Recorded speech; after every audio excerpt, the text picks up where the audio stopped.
This is the North Tower of the World Trade Center, seen from the north side on September 11, 2001.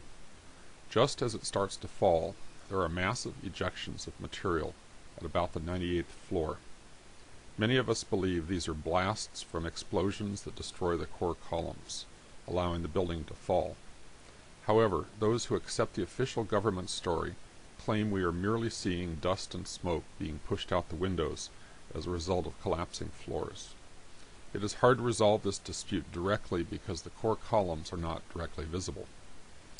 Nearly hidden by all the spectacular ejections, one small focused jet of material has special significance. This little puff is not coming out of the window at all, but out of the corner of the building. Each corner of the building has two 14-inch box columns connected to each other by large steel plates and covered on the exterior with aluminum cladding. There are no corner windows. The corner columns are structurally significant because they connect the adjacent wall assemblies and give the building three-dimensional stability. If anyone wanted to demolish the towers, the corner columns would be natural targets. The fact that a jet-like puff emerges from the corner of the building is evidence in itself of an explosive charge, but there's more.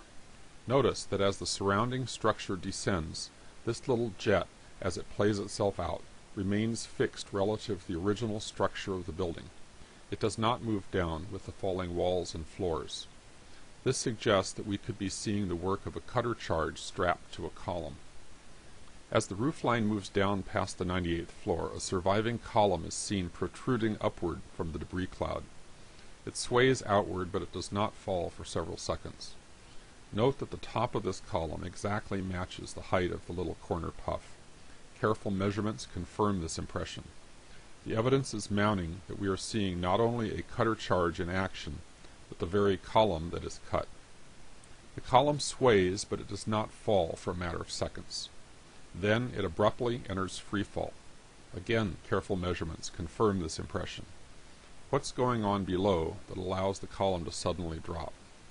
There is another video aimed lower along the northwest corner of the building. Since we are looking for an event that happens at a specific time, we need to find some way to synchronize the two videos. Fortunately, there's an easily pinpointed event that is visible in both videos.